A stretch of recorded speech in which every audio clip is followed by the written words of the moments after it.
Vamos a comenzar a ver otro tema que van a ser filtros.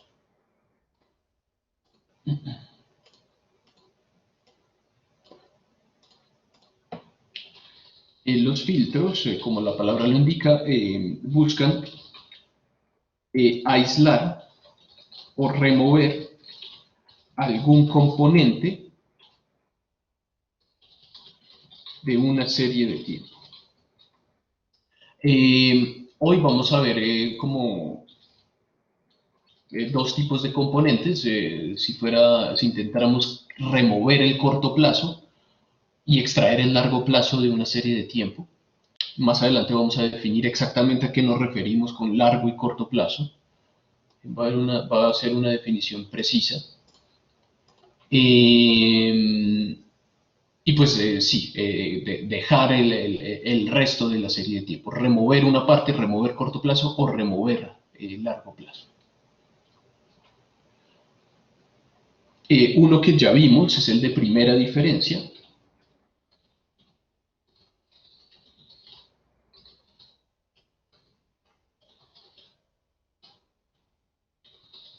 Se busca remover el componente de largo plazo. En ese sentido, el largo plazo serían las tendencias.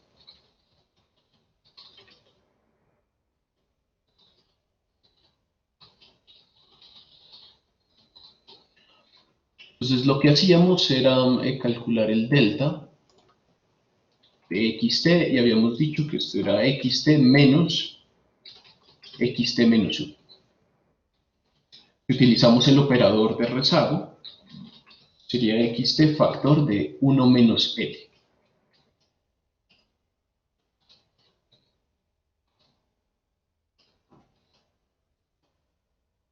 Lo que vamos a conocer como filtro va a ser esto, el 1 menos l. Eso es lo que va a remover ese componente de largo plazo de la serie de tiempo, la tendencia. Y pues podemos aplicar esto de forma sucesiva, como ya habíamos mencionado. Si calculáramos delta delta de xt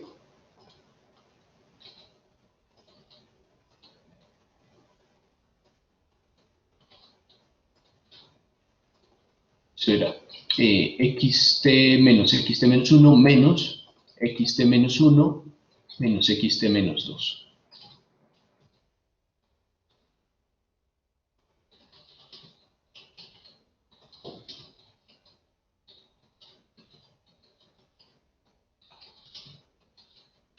Que sería lo mismo que xt por 1 menos l, esto elevado al cuadrado.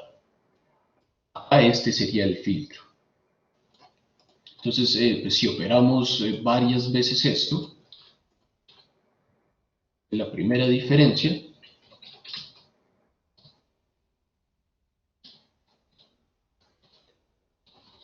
sería xt por 1 menos l a la n. Y este de acá sería nuestro filtro. Lo que vamos a conocer como filtro también va a ser algo que es lineal, que va a ser sumas y restas de xt. Ese va a ser nuestro filtro. Lo mismo podríamos hacer con la diferencia estacional.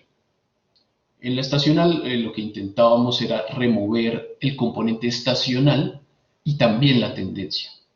Con la diferencia estacional, eso es un filtro. El más básico de todos, el método de ajuste estacional más básico de todos. Sí, Daniel. Profe, el filtro, o sea, entre más diferencias hagamos, es decir, la diferencia de la n, más abarcaremos el largo plazo. Más lo mitigaríamos, más lo eliminaríamos, nos quedaríamos con el corto plazo. Vale, profe. Bien. Esto se puede hacer, no es que sea correcto siempre hacerlo. Cuando veamos pruebas de raíz unitaria, eso nos va a decir cuándo debemos hacerlo, que eso no lo digan los datos y no lo decidamos nosotros de forma arbitraria. Este es un filtro. El otro pues vamos a ver varios. El otro es suavizado aritmético.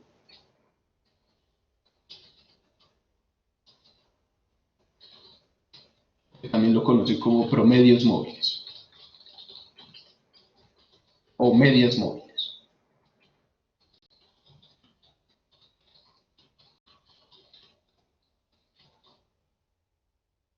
Esto lo utilizan mucho los corredores de bolsa para hacer análisis técnico.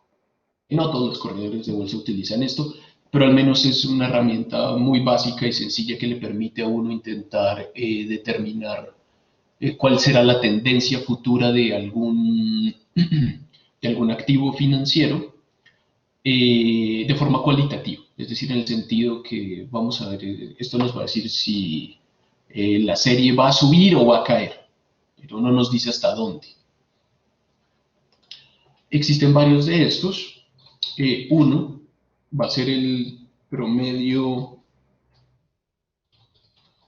móvil rezagado. Sería XT igual a 1 sobre M más 1 por la suma desde igual 0 hasta M de XT menos I. Entonces acá dividimos por M más 1, por lo que la sumatoria contiene el 0. Entonces, pues M rezagos, vamos a promediar M rezagos, y además, pues vamos a agregar el contemporáneo.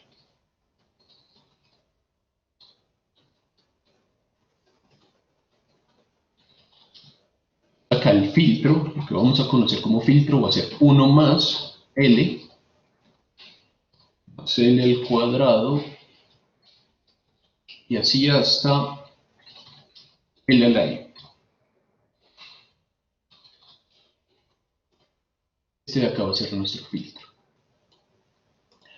¿Se acuerdan ustedes si nosotros calculábamos rezagos, hacia dónde se desplazaba la serie rezagada relativo a la serie original? ¿Hacia la derecha o hacia la izquierda?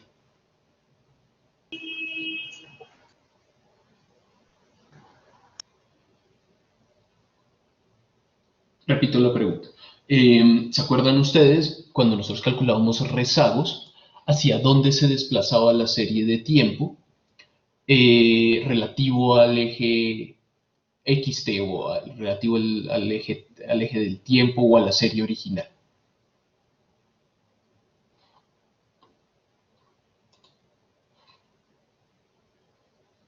No me acuerdo si vimos esto. Ok, voy a hacer un ejemplito rápido, amigos. Digamos que tuviéramos 3 dados. No, de hecho sería hacia la derecha, Felipe.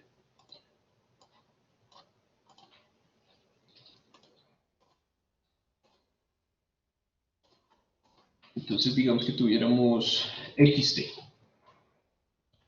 esta serie de tiempo, y calculáramos el primer rezago de XT. X rezagada a un periodo. Perdón, de XT.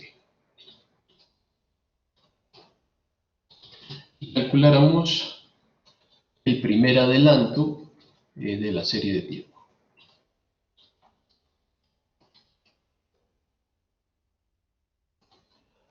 Si tuviéramos las tres graficadas con respecto al eje del tiempo.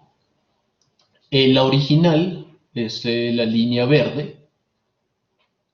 X1 va a ser el primer rezago, porque acuérdense que si calculábamos rezagos, el primer dato sería X0, que ese no lo tenemos. Entonces acá para la primera observación, para t igual a 1, no vamos a tener un dato para el primer rezago. Entonces acá no le podemos colocar nada, perdemos un dato para X1. El segundo, para el segundo periodo de tiempo, va a ser X1. Es decir, esta se mueve acá hacia la derecha. El tercero sería el segundo dato. Este se mueve aquí a la derecha. Y si calculáramos adelantos, el primero, para la primera observación, pues sería x en t más 1. Entonces el primero sería x2. Y el segundo sería x3. Entonces, en este sentido, acá piénselo, pues, tal vez para aprendérselo de forma contraintuitiva, rezagos hacia la derecha y adelantos hacia la izquierda. Voy a copiar este gráfico.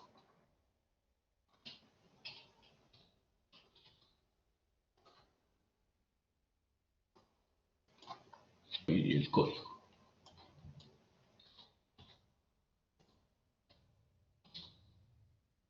Sí, Nicolás.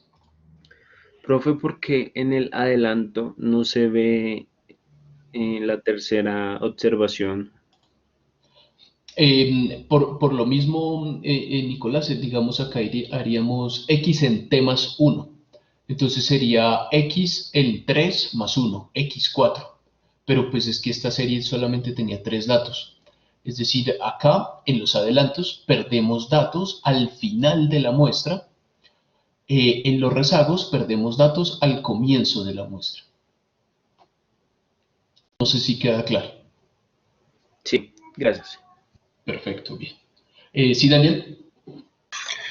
Profe, una pregunta respecto al M, o sea, nosotros podemos rezagar lo que queramos, por ejemplo, no tiene que ser necesariamente desde el principio de la serie de tiempo. Sí, exacto. No, acá nosotros podemos seleccionar M. La cosa es que, bueno, lo único es que cuanto más alto sea M, cuanto más grande sea M, vamos a promediar más rezagos y la serie de tiempo va a terminar siendo más suave. Digamos que vamos a aislar aún más el componente de largo plazo de la serie de tiempo. Vale, profe. Bien. Profe, espera, una pregunta más. Y si, por ejemplo, tenemos que, no sé, los 10 primeros años de la serie de tiempo, pues tienen demasiado ruido y queremos, como tal, no tener esos años 50, podríamos comenzar M a partir del año 10, por ejemplo. No, eso no funciona tanto así, no funciona tanto como quitar algunos años, es más de qué tantos periodos vamos a incluir para promediar. Pero sí, es decir, si nuestra serie tiene mucho ruido, entonces digamos tenemos número de casos de coronavirus y eso tiene mucho ruido, entonces mejor calculamos un promedio móvil y vemos la tendencia para que la gente vea una curva. Eh, Cuanto más alto sea M, pues más suave va a ser la serie, porque queremos eliminar, digamos que esas fluctuaciones de corto plazo, esos choques innatos a cada periodo. Queremos eliminar eso, quedarnos solamente con el largo plazo. No sé si queda claro.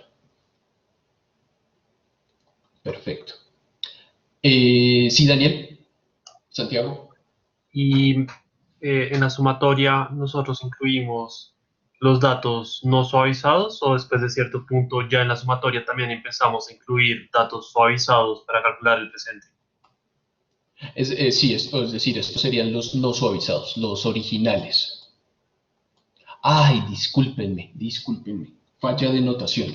El suavizado, ST, la serie ST suavizada, gran falla de notación, va a ser todo esto, va a ser el promedio de los datos no suavizados. Gracias, Daniel, me hizo caer en cuenta de esto.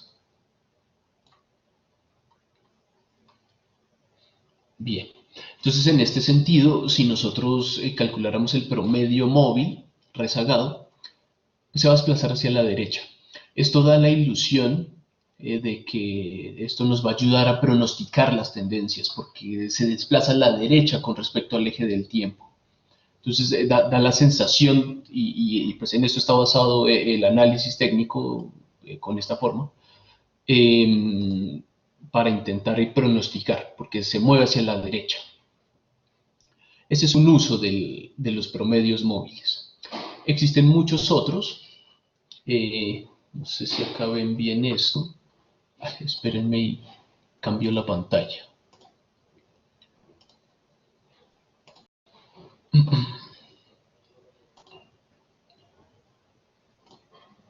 Ahí ven perfecto la presentación, ¿cierto?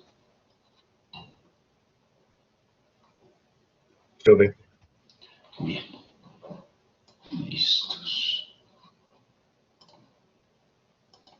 Bien. Hay varios usos de estos promedios móviles. Uno, quizás el más común, es análisis técnico, como ya dijimos. Ahorita les muestro un caso con la TRM y el Colcap.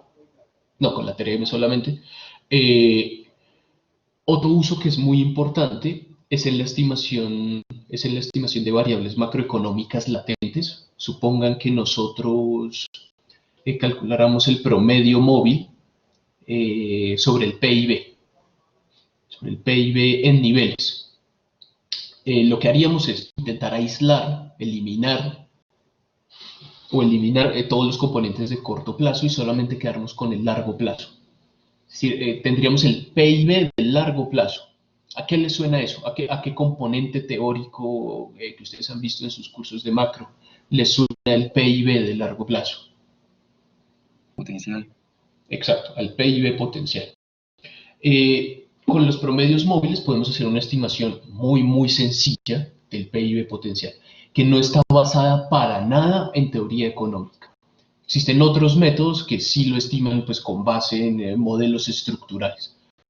Pero a fin de cuentas, eso es una variable que es latente, que es inobservada. Entonces, a ciencia cierta, no sabemos exactamente su valor. Sabemos más o menos en dónde se ubica. Eso pues nos sirve para decisiones de política, el PIB potencial. Lo mismo si lo hiciéramos sobre la tasa de desempleo, el promedio móvil de la tasa de desempleo, calcularíamos algo que es el largo plazo de ella, que terminaría siendo como la NAIRU, que es la tasa de desempleo que no acelera la inflación. Lo mismo si lo hiciéramos sobre la tasa de interés real, encontraríamos algo que en la literatura, por allá en el año 1900, se inventaron, que es la tasa de interés natural. Todo eso sirve como insumos para la regla de Taylor, por ejemplo, para decidir cuánto cambiar la tasa de interés y cuál es la sensibilidad del banco ante los cambios de la inflación relativo a la meta y los cambios del PIB relativo al potencial. Eso también es un uso muy útil de los promedios móviles, y no solo de los promedios móviles, sino de todos los métodos que intentan aislar el largo plazo de las series de tiempo.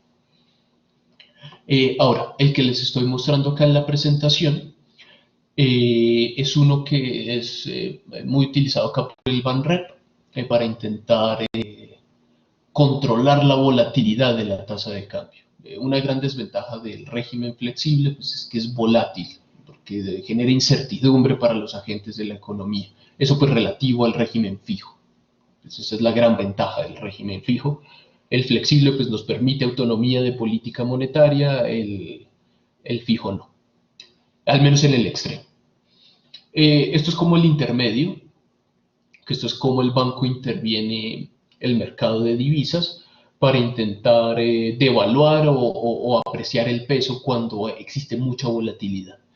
Entonces, por ejemplo, cuando busca acumular reservas internacionales, es decir, comprar dólares, acumular dólares, para que el dólar en la economía tenga un mayor valor y el peso un menor valor, lo que hace es dar en el mercado, bueno, una subasta de opciones put, que esto no sé si lo conocen, pero esto da el derecho más no la obligación, así es la definición de una opción, el derecho más no la obligación de vender en el mercado cierta cantidad de pesos, en este caso, en una fecha futura.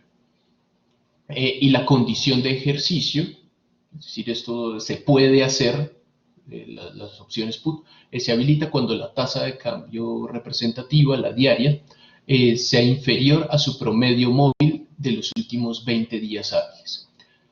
Sea inferior porque pues queremos devaluarla acá, al acumular reservas, devaluarla. Esto no se hace siempre, se hace en las condiciones pues, idóneas cuando existe volatilidad, y normalmente pues, cuando esto sucede, cuando la tasa de cambio supera así el promedio móvil, quiere decir que existe alta volatilidad. Y lo mismo para desacumulación.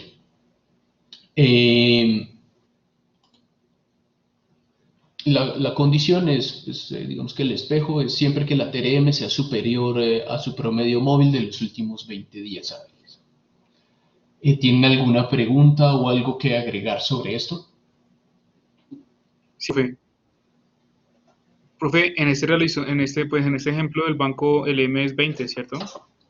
Exacto, el M es 20 con series diarias. Acá, ok, perfecto. Bien, ese es un uso. Otro uso de los promedios móviles es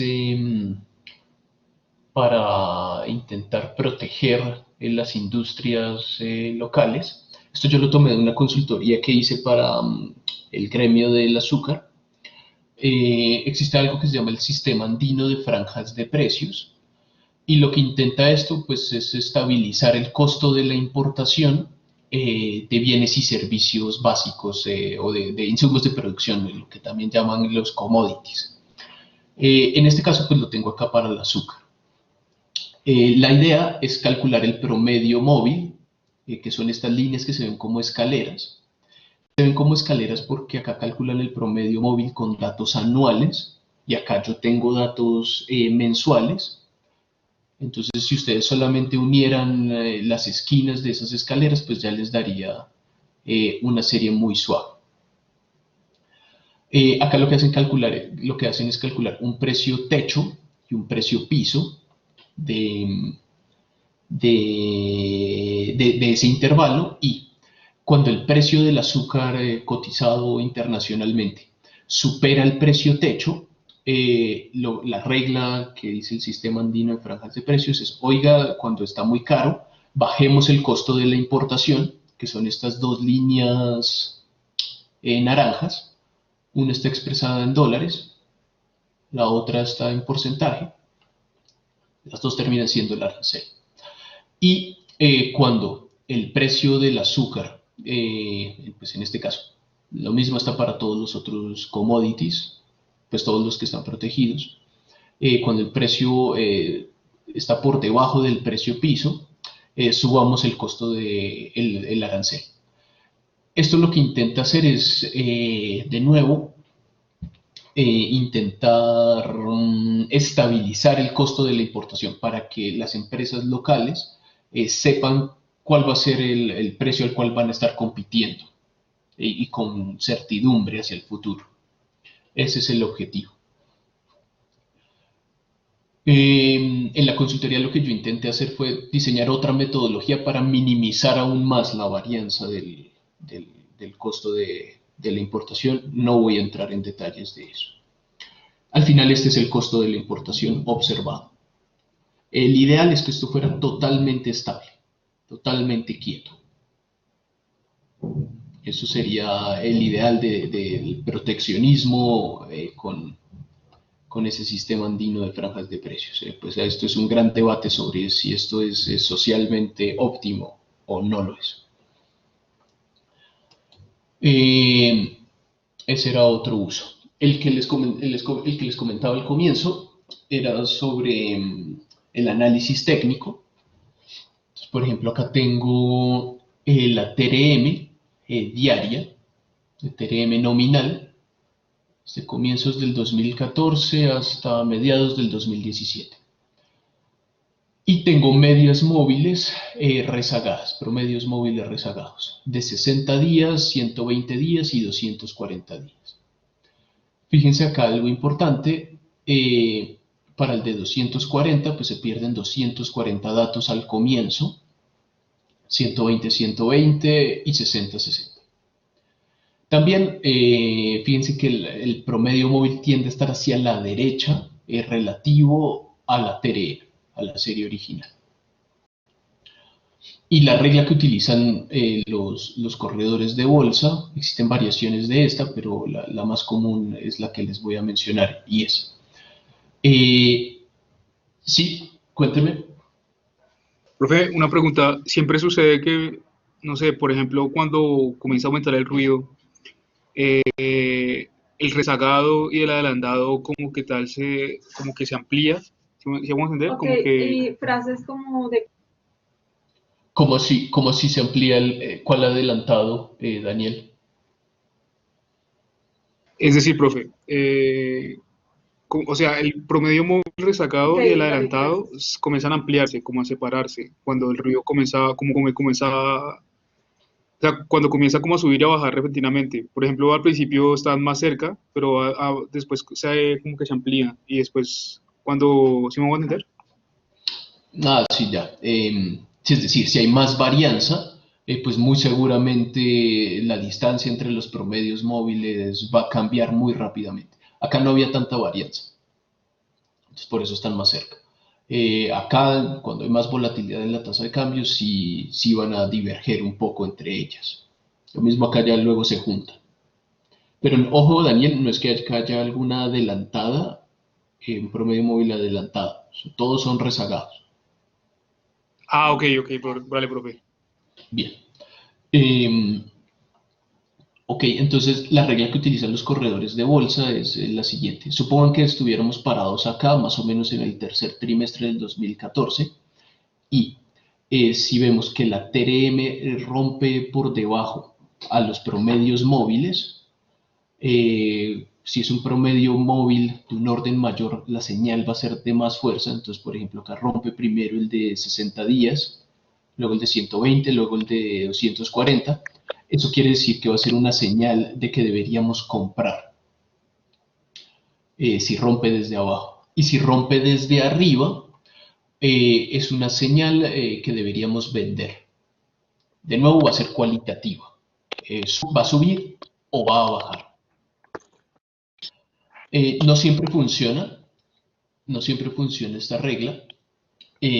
Acá pueden ver periodos donde pues tal vez rompió algunos promedios móviles, pero luego la tasa de cambio se devolvió. Existe un paper de fama que establece que si uno utiliza esta regla como un robot, exactamente como un robot, si rompe, vender desde arriba, si es desde abajo, comprar. En promedio, en valor esperado, eso da es cero de rentabilidad. Creo que alguien tiene el micrófono abierto.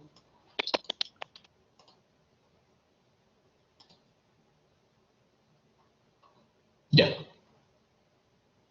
listos. Perfecto. Les voy a compartir. Espérenme mi otra pantalla.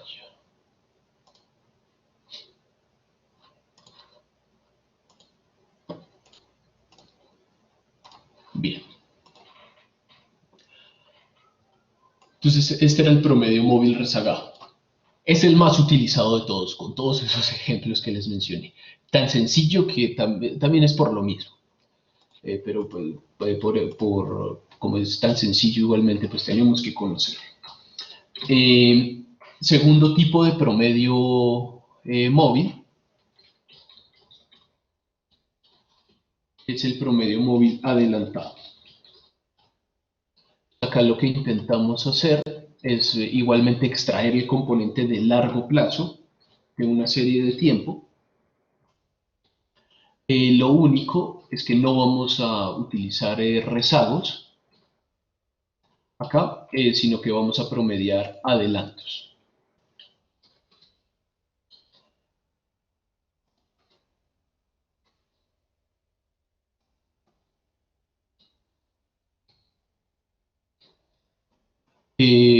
Vamos a promediar M adelantos. De nuevo, cuanto más amplio sea M, cuanto mayor sea M, más vamos a suavizar la serie de tiempo. Como acá vamos a estar promediando adelantos, vamos a esperar es que... no, acá no tengo el adelantado. Vamos a esperar que el promedio se desplace hacia la izquierda con respecto al eje del tiempo. Este no es tan utilizado en la práctica, pues sin embargo igual podemos calcularlo utilizando solamente los adelantos. Es más utilizado el otro porque da la noción de que se mueve hacia la derecha, entonces nos ayuda a pronosticar. Si uno quisiera ver qué pasó en el pasado, al menos en tendencias, pues también podría utilizar este. Se desplaza. Sí, Daniel. ¿El L toca estimarlo en la práctica, supongo, o como lo sabemos? ¿El L? Sí. No. Esto es decir, xt por L menos 1 sería xt más 1, xt más 2 y así hasta xt más m. Lo calculamos exactamente a partir de la muestra. Sí, es decir, lo único que nosotros acá tenemos que decidir es m. Y pues lo común es, digamos, en análisis técnico hacer esto, varios m. Listo, gracias. Bien. Este se desplaza a la izquierda con respecto al eje del tiempo. Y el otro tipo de promedio móvil es el promedio centrado.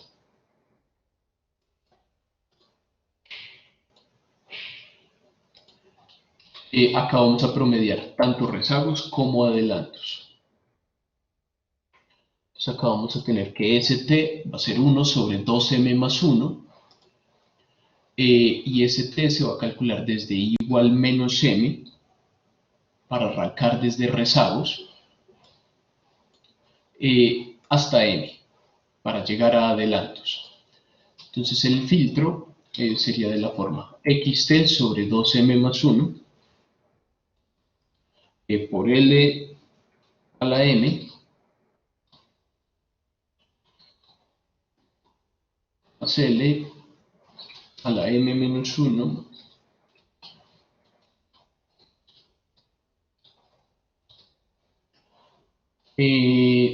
así hasta L más 1, luego L menos 1, menos 2 y así hasta menos M. Vamos a incorporar M rezagos, se acaba un M adelantos, 2M más 1. Por eso dividimos sobre 2M más 1.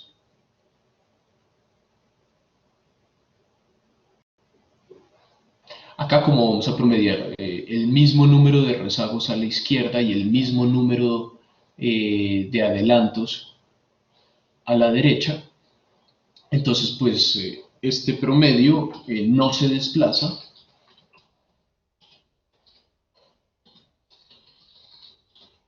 con respecto al eje del tiempo. Entonces, por ejemplo, acá en la presentación, acá está el promedio móvil centrado,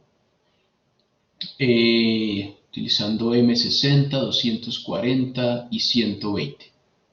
Se va a pasar por toda la mitad de la serie de tiempo. Sí, Juan Camilo.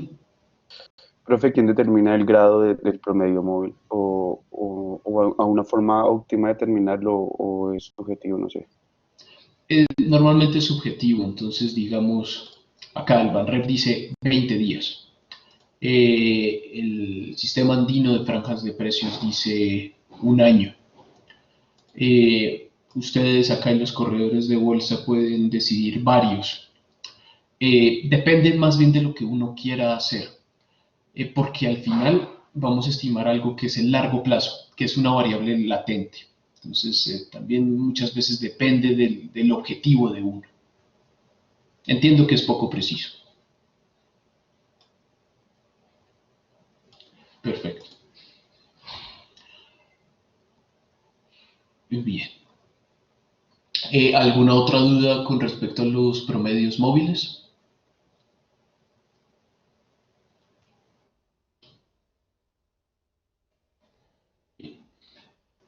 Existe otro suavizado, que es el suavizado exponencial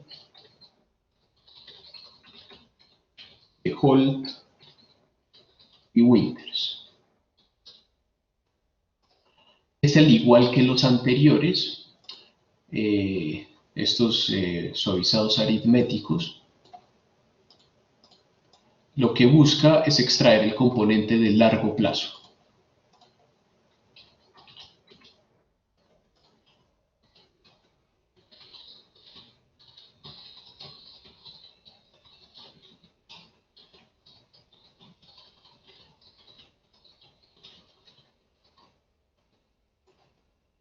La tendencia.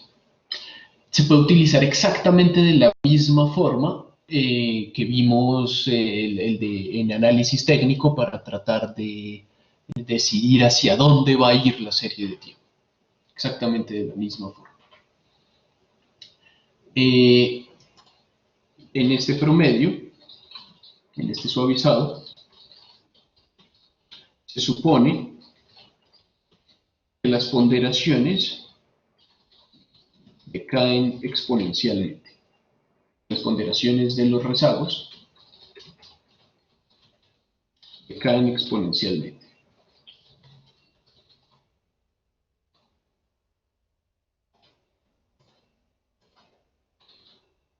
Acá vamos a tener que ST, nuestra serie suavizada, vamos a asumir de entrada que va a ser de la siguiente forma.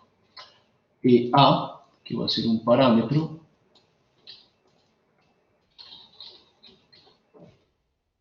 donde A está entre 0 y 1,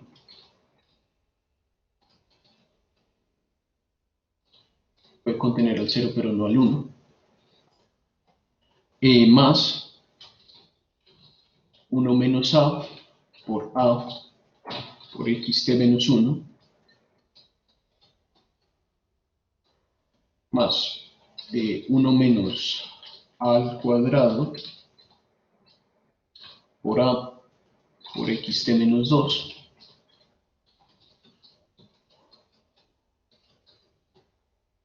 y así.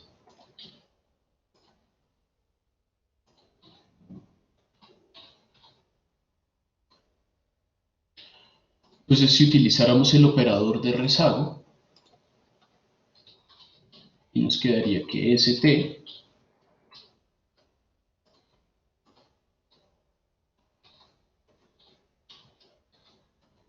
va a ser A por xt, factor de 1 más 1 menos A por L, más 1 menos A cuadrado por L al cuadrado, y así.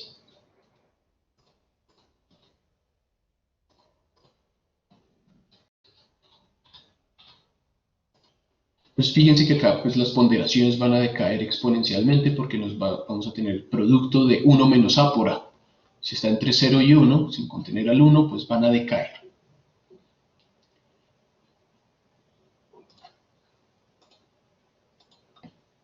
Entonces acá nos quedaría A por xt.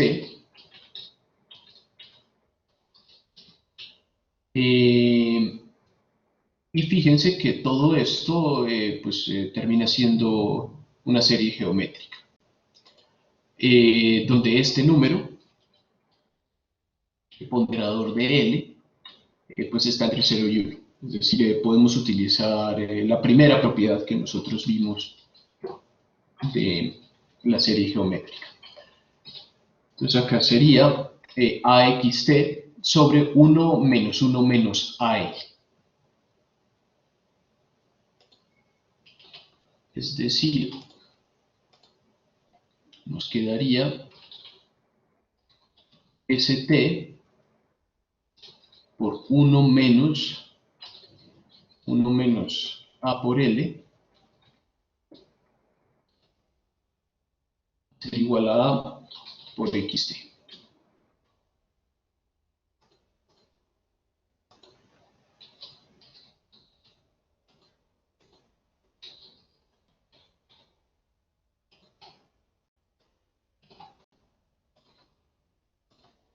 Al final, lo que vamos a utilizar para calcular este suavizado exponencial va a ser que ST va a ser A por XT más 1 menos A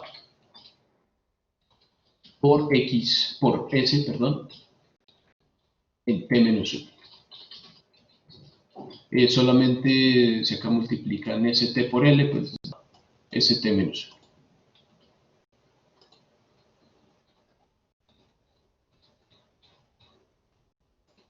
Esta va a ser una recursión. Para construirla, pues necesitamos valores de X y valores de ST. Es decir, lo que haríamos en la práctica es S1 ser A por X1 más 1 menos A por S0.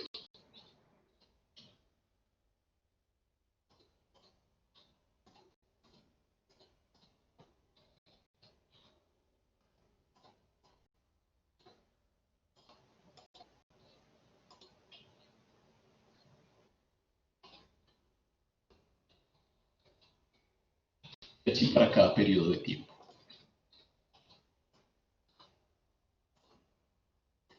Si ustedes continúan iterando de esta manera, haciendo sustitución recursiva, como lo hicimos la vez pasada, van a encontrar pues esta primera, que ST está dado por todo esto, y acá pues también van a encontrar la solución homogénea, un estilo de solución homogénea. Si quieren pueden intentarlo así.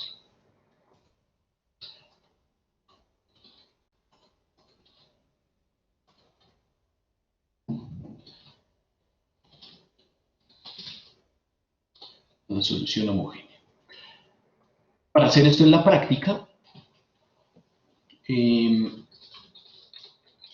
se requiere pues un valor inicial para S0. Normalmente esto se fija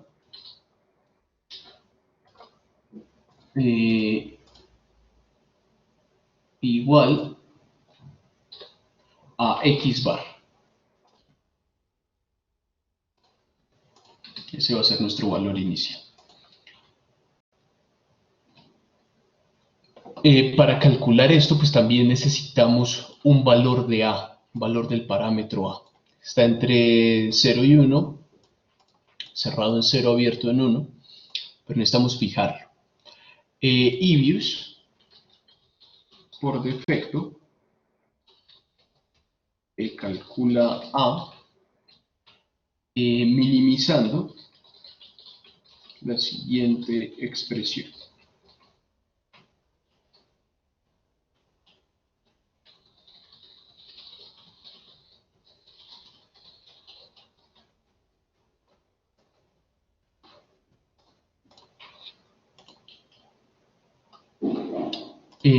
Lo que va a hacer es que va a minimizar la sumatoria desde t igual 1 hasta t de xt menos st elevado al cuadrado. Les voy a hacer una pregunta de selección múltiple para despertarnos un poquito.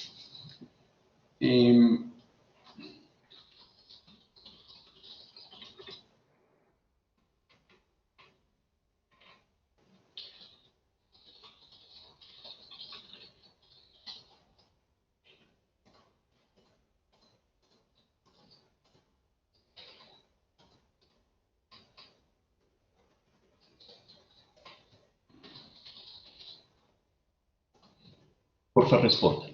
Si Ibius minimiza esto, ¿qué valor de A terminaría seleccionando?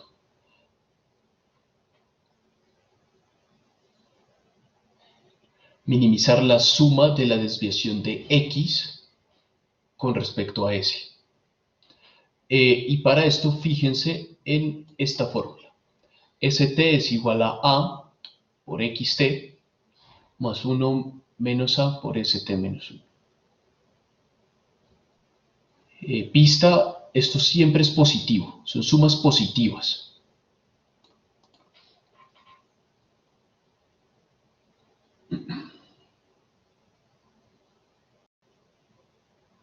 Como suma de residuales al cuadrado. Pueden derivarlo si quieren.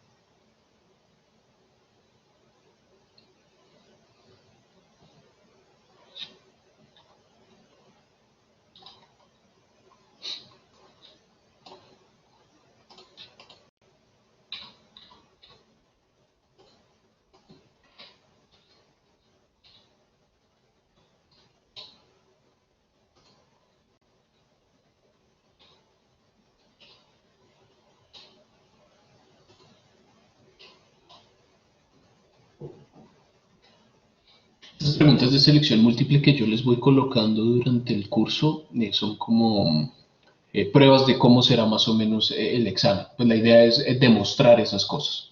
Tal vez son mucho más chiquitas, pero son de ese estilo.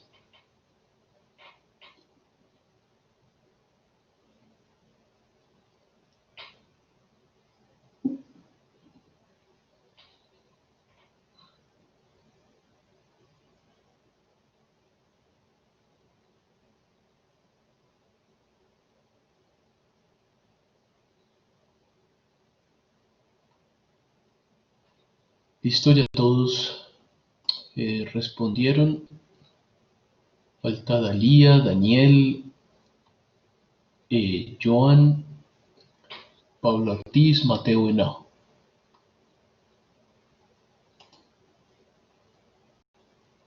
Y algunos abandonaron.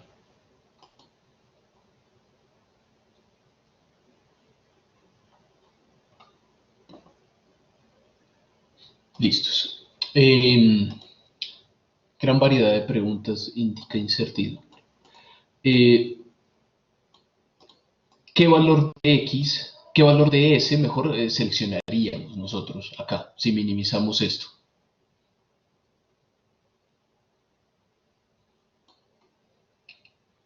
Pues haríamos S igual a X, ¿cierto? Si minimizamos esa suma de desviaciones de la serie original con respecto a S, porque esto siempre va a ser suma positiva, suma de números positivos. Nos gustaría minimizarlo, pues que sea lo menor posible acá sería 0, porque esto es positivo, es decir, X igual a S. Entonces, ¿qué valor de A deberíamos escoger si utilizamos esta fórmula? Para que X sea igual a S.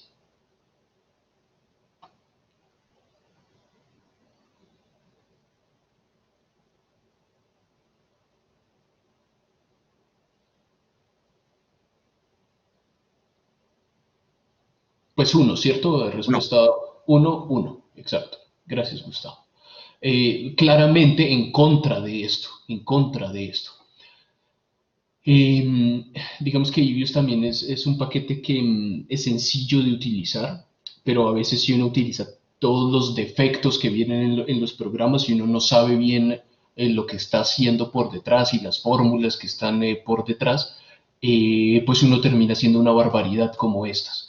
Queremos acá suavizar, encontrar el componente de corto plazo, de largo plazo, perdón, y vamos a encontrar que nuestro componente de largo plazo va a ser la misma serie. Pues no vamos a hacer absolutamente nada. Esto es también como un mensaje para ustedes de que uno puede hacer muchas cosas en muchos programas, pero lo mejor es revisar la teoría y luego sí hacerlas, para no cometer algún error de esta forma, como lo hace Ibius por defecto. Por favor, abran Ibius y descarguen del Blackboard, de la carpeta otros, le subí unos datos del Colcap. Porfa, descárguenlos.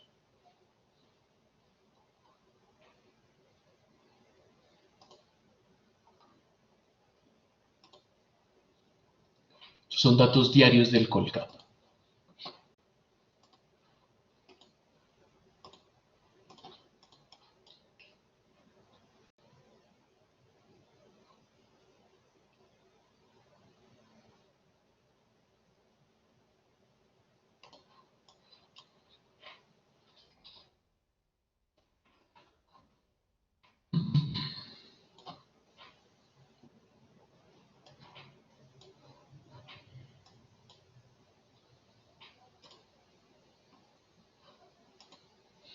Entonces en la base de datos tenemos el valor de hoy del Colcap, que esto es un índice al final que representa, bueno, en algún tiempo representó las 20 acciones más líquidas, y cada vez cambia, la canasta la cambian cada trimestre, la del Colcap, el valor de ayer, la variación porcentual del Colcap, en valor absoluto, variación 12 meses, que esto sería como la estacional, algo por el estilo, y la anual. Solamente vamos a trabajar con el valor de hoy. con el valor del Colcap de hoy. Entonces, en Ibius, creen un workfile sin estructura. Es más sencillo ahorita sin estructura, porque si lo pusiéramos diario, 5 días, por ejemplo, tenemos que definir exactamente cuál va a ser el tipo de semana que vamos a tener.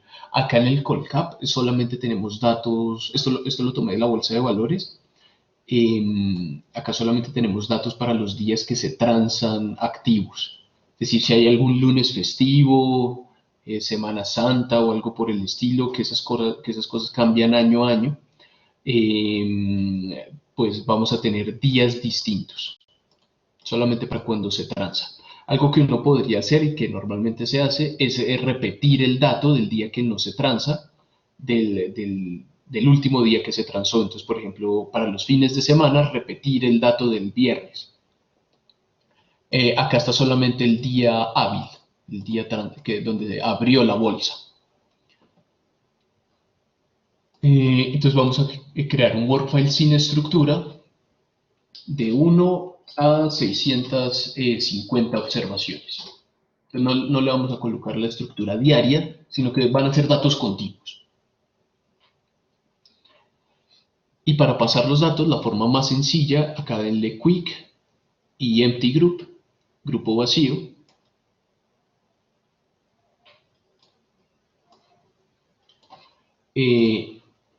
Copien los datos del valor de hoy, control C y control V. Esto cuando uno tiene muchos datos puede fallar, entonces acá pues no entra en la definición donde esto puede fallar en el copiar y el pegar. Y acá vamos a llamar esto Colcap. Solamente suban una casilla y ahí la pueden renombrar, Colcap. Cierren el grupo. Entonces,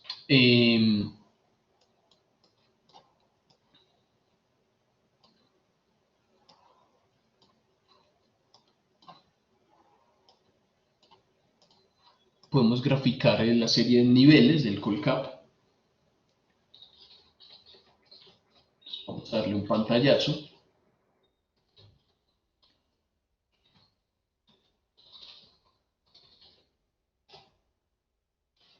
Y por favor abran G1. Este es el índice del Colcap desde enero del 2018 hasta, creo que ayer, hasta 2020-08-25, sí, hasta ayer, diario. Repito, pues representa el precio de las acciones más líquidas de Colombia, que pues esto también es una medida de qué tan productivas se espera que por parte de los inversionistas que sean estas empresas. Podemos generar también la primera diferencia de esto, generar de Colcap, para ver qué tanto ha cambiado. Acá tiene, no se ve claramente una tendencia, pero sí tiene un cambio estructural drástico. Más adelante vamos a ver cómo modelar estos cambios estructurales que siempre aparecen en realidad. Tal vez no tan drásticos, pero siempre aparecen. Entonces vamos a hacer Colcap menos Colcap rezagado un periodo. Esto todo está en la misma línea. A todos les ha corrido, ¿alguien tiene algún problema? Si eso les sucede, no les dé miedo interrumpir.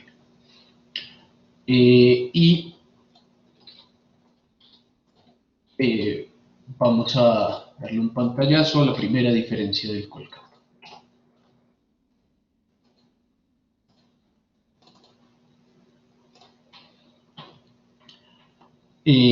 Nos da esta serie. ¿Creerían ustedes que esta serie es estacionaria? No, ¿Por qué no? porque en un momento cambia la varianza, ¿no? Exacto. Entonces, digamos que tiene la misma media, fluctúa alrededor de 0. pero acá cambia la varianza. Varianza medida de incertidumbre. Si esta varianza cambia a través del tiempo, pues en sentido débil no va a ser estacionaria.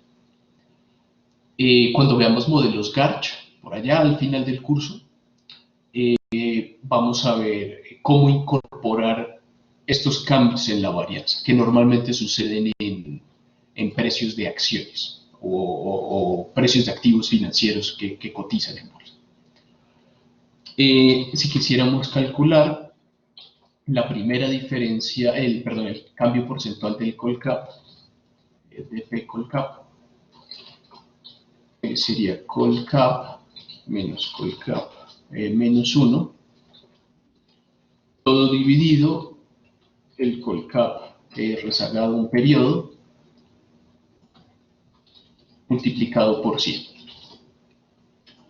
Puse muchos paréntesis, les copio esa línea de programación en el chat, por si se equivocan colocando algún paréntesis. Todo sigue siendo una línea.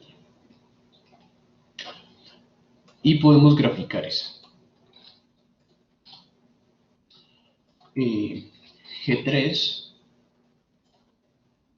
y dp colcap.line.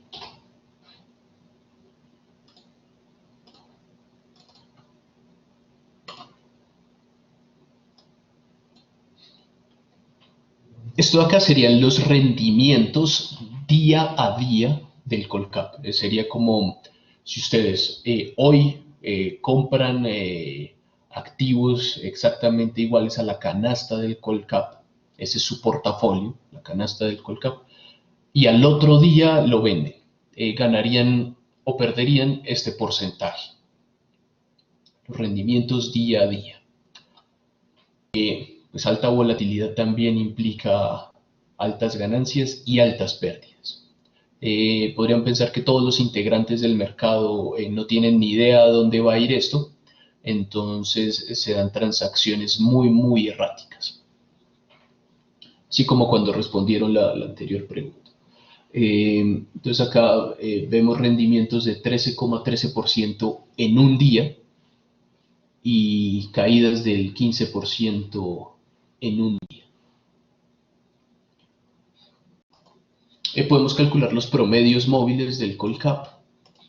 Para hacerlo, vamos a generar Colcap media móvil rezagada. Para eso vamos a utilizar un comando que es move add de moving average, el Colcap, coma, y acá vamos a colocar el M con el cual queremos calcular esto. Entonces podemos calcularlo de 30 días.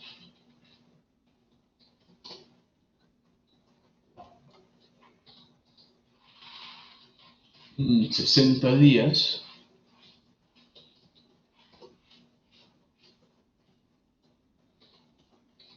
Y 120 días.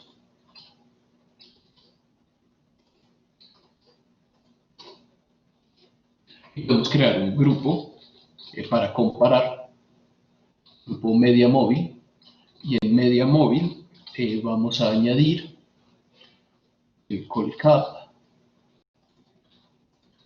la de con M30, M60 y M120.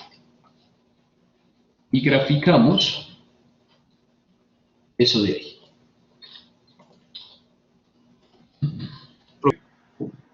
Sí, Daniel. Todos esos son rezagos, ¿cierto, profe?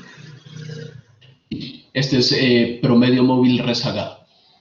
Listo. Bien. Si a alguno no le corre algo por alguna razón, cuente. Me sorprende que a todos les funcione todo. Ok. Entonces acá podemos graficar el gráfico 4.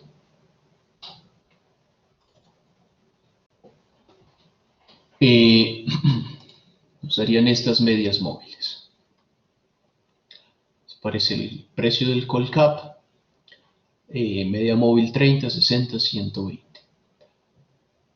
Entonces, por ejemplo, no, esto es mejor así. Sí, está. Por ejemplo, si nos concentramos acá en este periodo.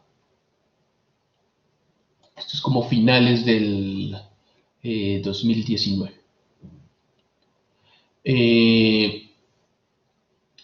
Acá la señal sería, si estamos viendo el precio del Colcap, rompe el promedio móvil de 30, rompe el promedio móvil de 60, luego el de 120, pues es una señal clara para seguir comprando.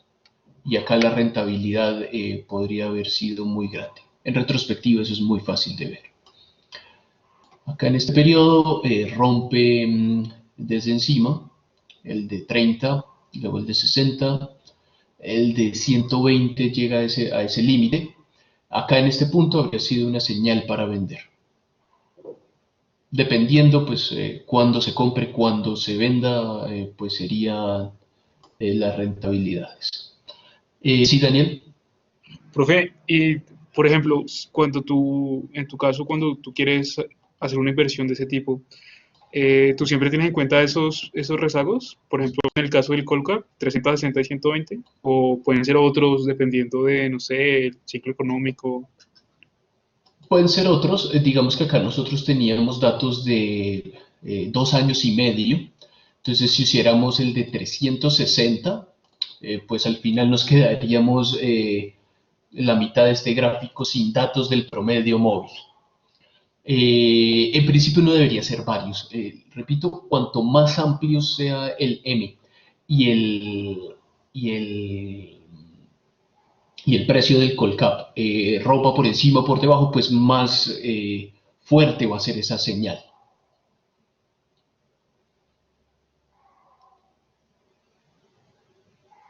Mateo, sí, eso no se puede hacer. Digamos que con la ruedita, si uno hace esto, es un complique devolverse a la original. Toca exactamente en el mismo punto devolverse a la original. Le aconsejo, Mateo, cierre la gráfica y vuélvela a crear, en caso de que hagan un zoom con la ruedita. Lo mejor es hacer el zoom con esta barra de acá abajo.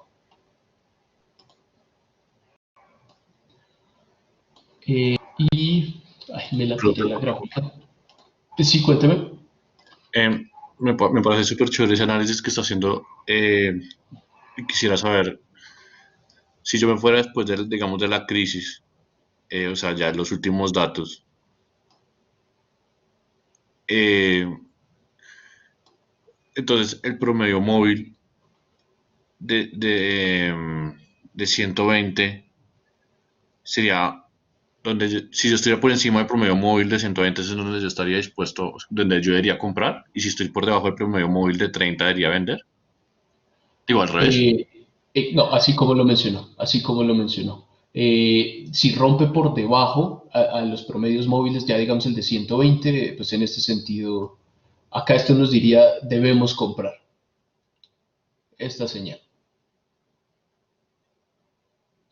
ya viéndolo hacia futuro, al final, que esto es lo que tenemos en realidad. No sé si respondí la pregunta, Carlos. Sí, sí, sí, sí, me parece chévere. Muchas gracias. Bien, perfecto. No me hago responsable de lo que suceda luego, ¿ok? Eh, yo no confío tanto en estos promedios móviles. Esto es lo que se hace. Digamos que esto nos dice va a subir o va a bajar. Con los métodos que vamos a ver luego, vamos a saber en qué nivel va a estar, o podríamos estimar en qué nivel debería estar, y podemos estimar el intervalo de confianza. Luego también vamos a ver medidas de evaluar pronósticos, es decir, qué tan bien me habría dado. Perfecto, Felipe, gracias. Hagamos la encuesta de una vez, se acaba la clase. Profe, una Entonces, pregunta. sí, cuénteme.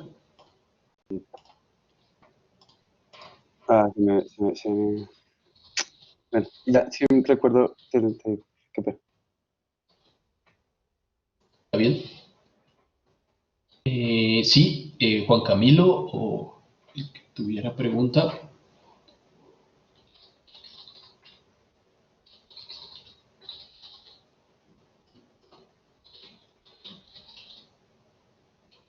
Vamos a decidir la plataforma. Si votan me da igual, pues saldrían de la encuesta apenas el que gane entre Teams y Collaborate, pues ese se quedaría.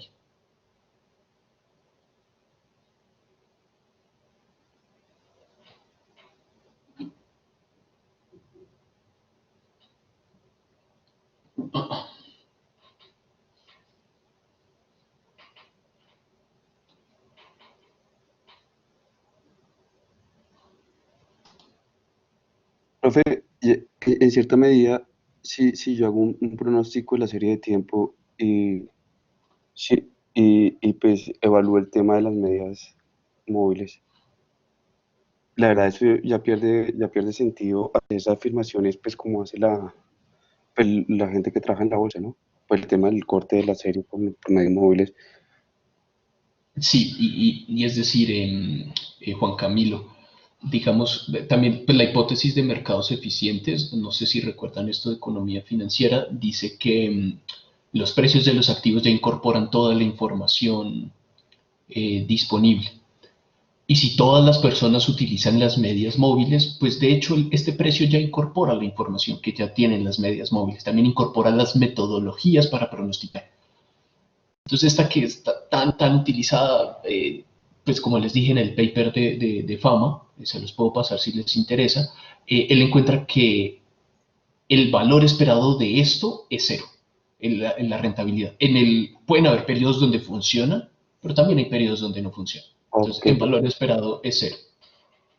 listo, profe. Profe, por otra parte, por la parte del código, el freeze, no entiendo muy bien el comando, porque cuando haces la agrupación de las diferentes variables de las medias móviles, no, para dibujar la línea no usas el free y para dibujar con la otra variable sí usas el free. Freeze. Perfecto. Este era cuando utilizo el freeze, acá me da este gráfico, pero es que este es como un pantallazo, entonces no me deja tener esta barrita para hacer el zoom. Solamente fue por eso. Es como la extensión del gráfico. Exacto, Ok, exacto. ok, perfecto. Qué pena ahí Ah, profe, otra pregunta también. Pues vemos aquí, o sea, eh, pues en la última parte de la serie vemos que hay un gran choque en la economía, ya sea pues creería yo que puede ser un choque exógeno, ¿no? Hay formas de pronto que los modelos de serie de tiempo, o no sé si lo veamos más adelante, yo tengo un historial de que sé en qué momentos hay choques exógenos en la economía. Hay, por ejemplo, una forma de predecir como la magnitud del choque exógeno en un determinado tiempo, según lo observado anteriormente, no sé, como un promedio para prevenir o para pronosticar un posible choque exógeno, no sé. Sí, hay una metodología que claramente identifica y dice, digamos, un cambio de régimen, que eso es algo que es un cambio total de estructura, que esa se llama con Markov Switching Regression.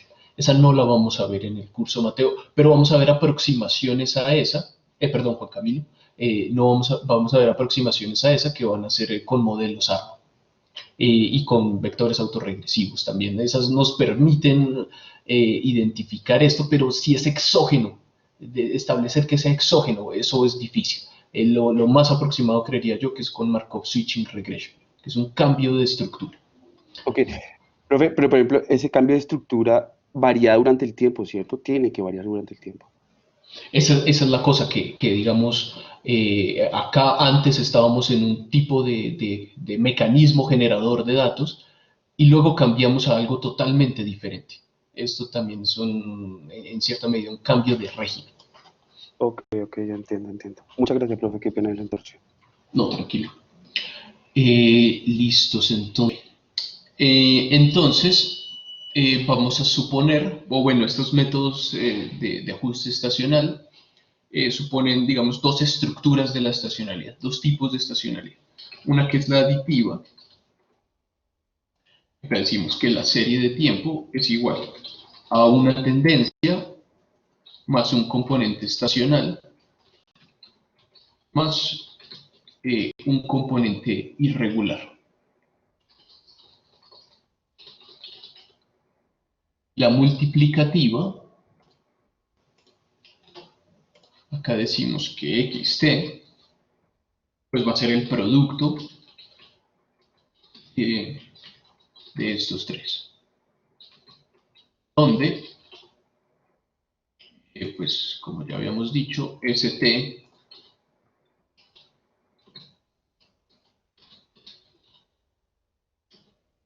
es la tendencia, et la estacionalidad, componente estacional, e it, lo vamos a llamar el componente irregular. Podemos pensar que esto es como un estilo de ruido blanco, unos choques que ocurren a xt en cierto periodo de tiempo y no los clasificamos ni en la tendencia ni en la parte estacional. Lo que queremos con los métodos de ajuste estacional es eliminar esto, eliminar E sub t. Esto es una práctica muy común en muchas entidades estadísticas alrededor del mundo. Digamos que nosotros tenemos, creo yo, que la fortuna de que el DANE publica los datos ajustados estacionalmente y sin ajustar estacionalmente. Es decir, le da pues, el criterio al analista para poder decidir cuál de las dos seleccionar.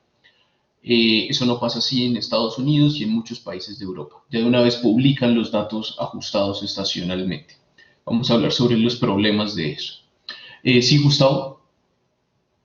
Hablando del DANE, cuando el DANE publica las series ajustadas estacionalmente y por efecto calendario, ¿son los mismos métodos o son diferenciados? Van a ser en espíritu los métodos que vamos a ver. Digo en espíritu, Gustavo, porque el método que el DANE utiliza es extremadamente extenso. Utilizan unos métodos que tienen es como un algoritmo de más o menos entre 60 y 70 pasos, y pues eso tiene unos manuales gigantescos, como de 200, 300 páginas cada uno de esos métodos. No quiero que nos enfoquemos tanto en el detalle, sino más en la idea del método.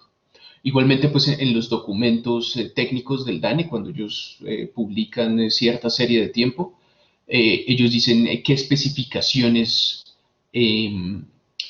utilizaron en cada método. Entonces, acá vamos a ver de forma teórica un método que es más bien sencillo para entender la idea del ajuste estacional. En la práctica, para los talleres, sí les voy a dejar que utilicen esos. No vamos a ver cómo se hace exactamente en la teoría, pero sí los vamos a utilizar prácticos. Ellos utilizan el X12 o el X13. Ok. Bien. Ahora, ¿cómo diferenciamos estas dos? Pues en la aditiva, la estacionalidad es una magnitud fija. Es decir, todos los diciembres el PIB aumenta 3 billones de pesos. Si eso es así, si va a ser exacto 3 billones de pesos, pues la estacionalidad debería ser aditiva, o al menos alrededor de 3 billones de pesos. Y va a ser multiplicativa cuando la estacionalidad sea una proporción fija. Entonces, por ejemplo, si cuando el PIB era, no sé, pónganle ustedes 300 billones de pesos al año, digamos que la estacionalidad en diciembre fuera de solamente 5 billones. Pero cuando ya el PIB aumentó a 500 billones de pesos al año, la estacionalidad ahora sea 10 billones de pesos, que sea una proporción fija. Es decir, que a medida que aumenta el nivel de la serie, la estacionalidad en magnitud sea mayor, porque va a ser un porcentaje fijo. Esto pues lo podemos juzgar visualmente.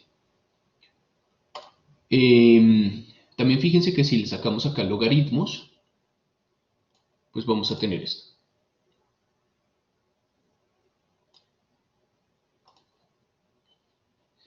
Ok. Entonces vamos a ver un método de ajuste estacional que es el método de los promedios móviles.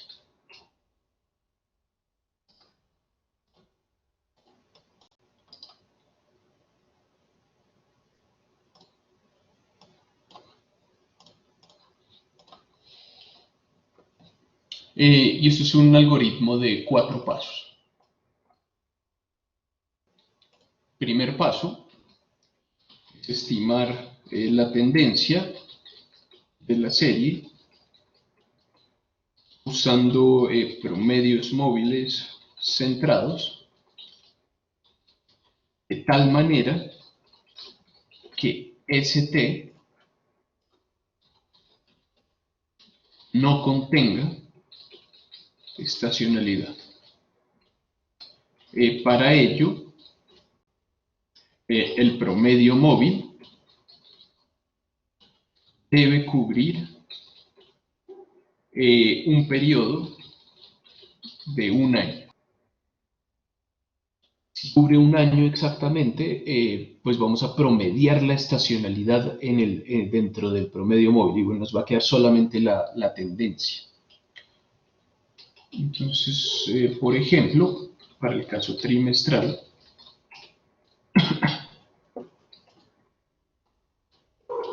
lo que haríamos es ST va a ser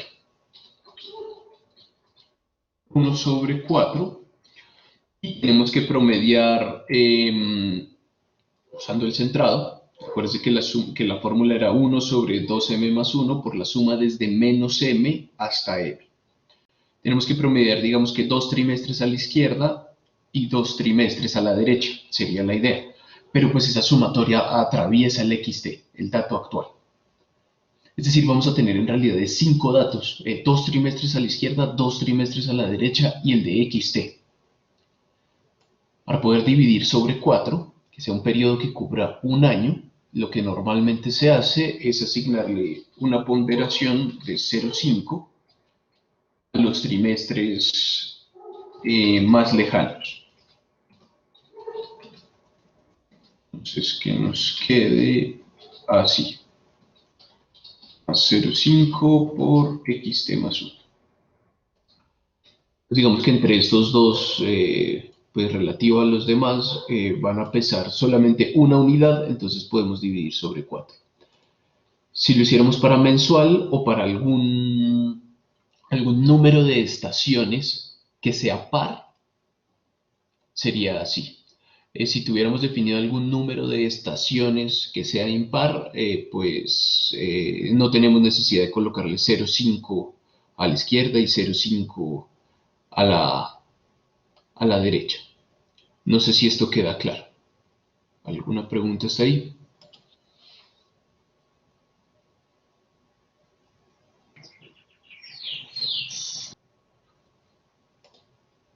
Sí, Felipe. Profe, no entendí bien lo del 0,5, de por qué lo colocó ahí. Ok. Repito, ay, acá me equivoqué, acá es más 2.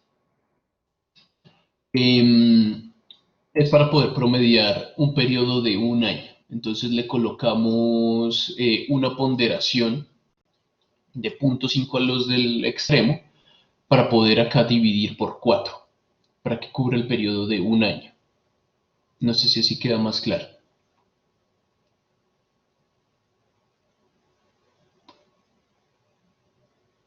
Sí, gracias. Bien. Listo. Segundo, vamos a eliminar las tendencias. en nuestra serie de tiempo. Pues esto va a depender de si estamos en el caso aditivo o multiplicativo. En el aditivo vamos a tener Nicolás quedaría 1 sobre 12, 0,5xt menos 6 y así hasta 0,5xt más 6.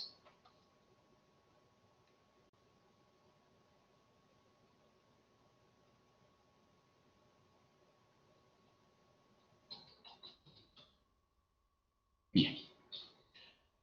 Entonces en el aditivo lo que vamos a hacer es xt menos la tendencia. Le vamos a restar a xt la tendencia ya estimada y nos quedaría el componente estacional, bien, Nicolás, y el irregular. Y en el caso multiplicativo, pues solamente pasamos a dividir la tendencia.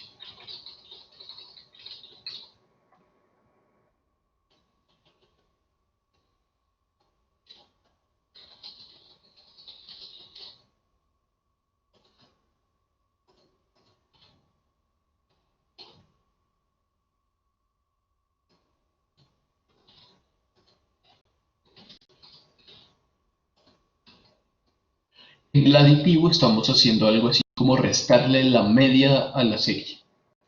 Entonces, esta estará centrada alrededor de 0. Digo algo así porque no es exactamente la media, sino la media móvil. Estar centrada alrededor de 0. ¿Hacia dónde creen ustedes que debería estar centrado xt sobre st? 1. Exacto. Estar centrado alrededor de 1, porque lo dividimos por la media.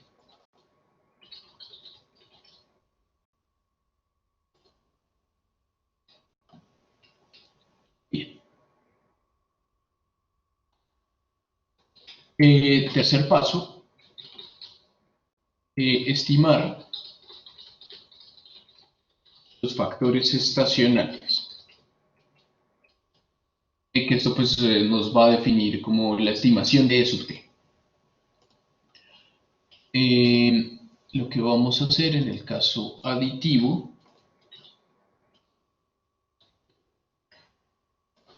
un factor estacional f sub i va a ser 1 sobre y, donde y es el número de años que tenemos,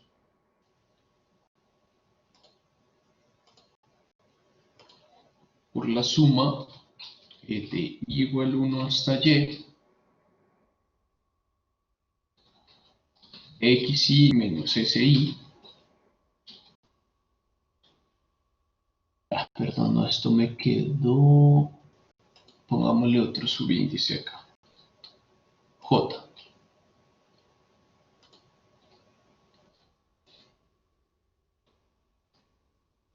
Okay.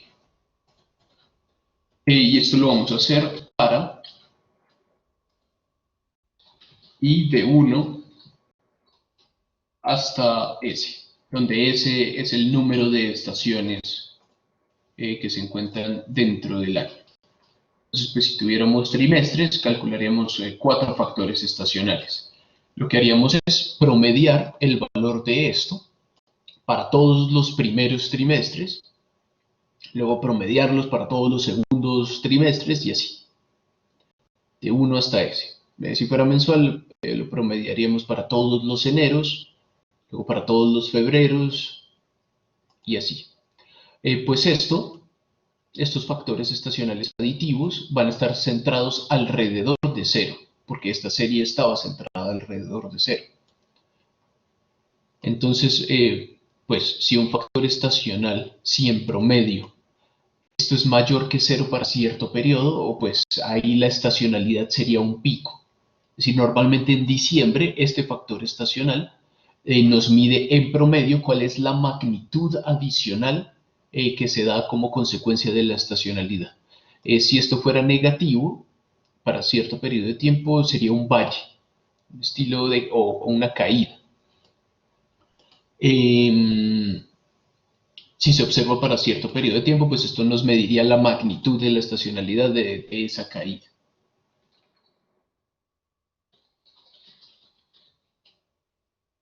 Y para la multiplicativa, lo que haríamos es promediar, pero esto de acá.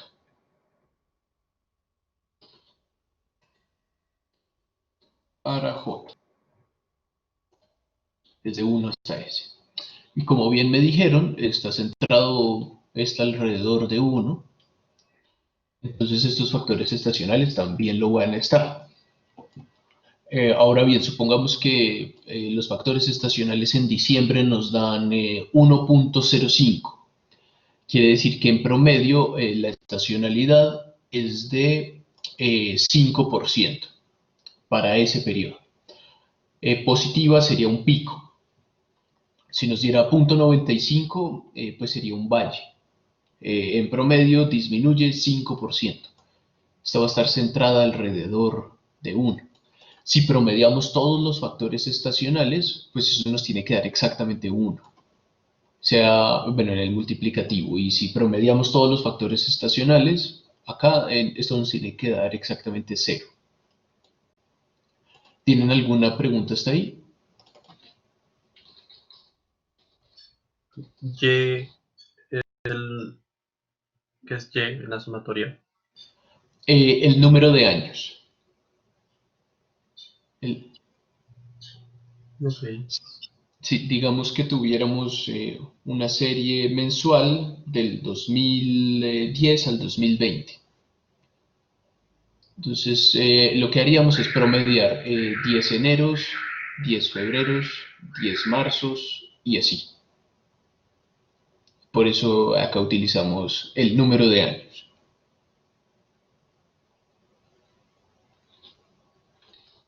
Listo, gracias.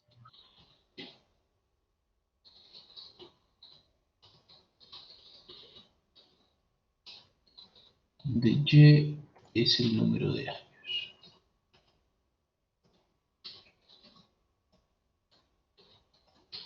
Y ese, el número de estaciones dentro del año. El número de periodos dentro del año. Perfecto. Y el último paso, cuarto paso, es remover la estacionalidad. Para el caso aditivo,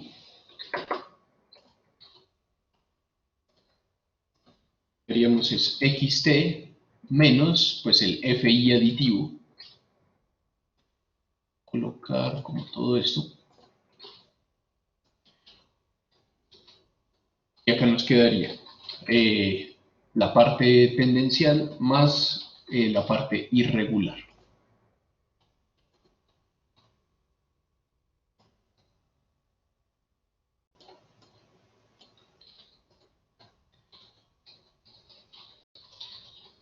En el multiplicativo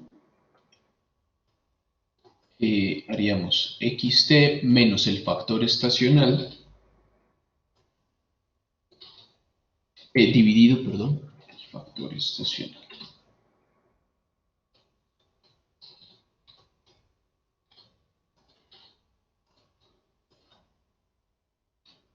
Nos quedaría solamente tendencia y el componente irregular. Ya esta sería la serie ajustada estacionalmente.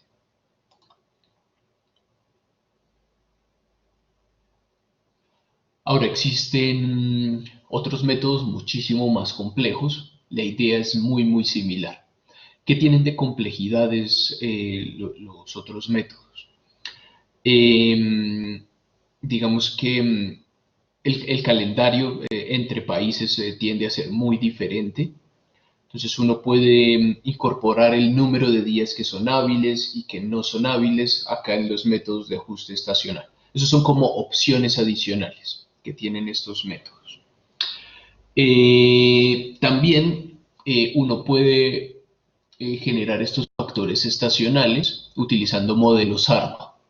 Esos otros métodos tienen esas opciones para que utilizando modelos ARMA, que vamos a ver luego, podamos calcular estos factores estacionales. Como les mencioné, son más o menos entre 50 y 70 pasos esos factores, esos otros métodos de ajuste estacional. Uno no los utiliza todos, pero tiene muchísimas opciones.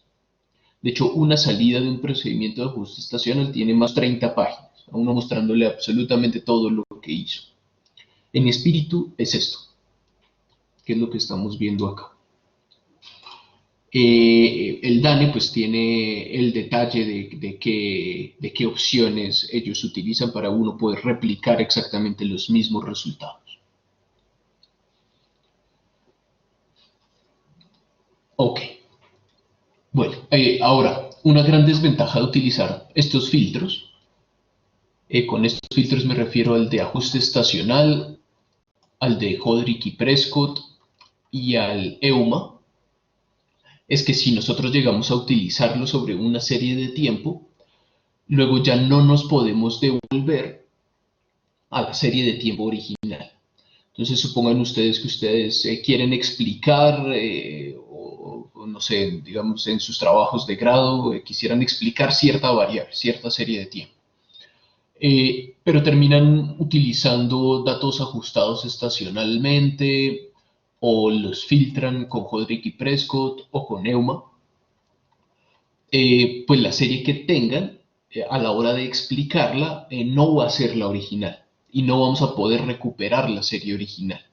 O digamos que ustedes quisieran predecir el valor del Producto Interno Bruto observado, es decir, con estacionalidad, todo el completo, y utilizan los métodos de ajuste estacional para remover la estacionalidad de esa, la pronostican, pues no van a poder recuperar el valor del PIB completo con estacionalidad.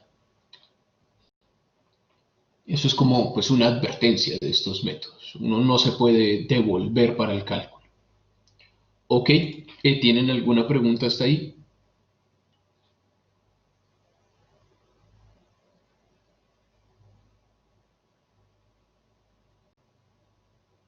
Con los de con el promedio aritmético y esto sí nos podemos devolver, es un poco cansón empíricamente, porque digamos hacemos suavizado con M de 120 días. Entonces ahora tendríamos que multiplicarlo por 121 para cancelar el M y luego restarle todos esos rezagos. Se puede hacer, pero es igualmente un poco tedioso. No así como estos anteriores. Bien. Y vamos a comenzar a ver otro tema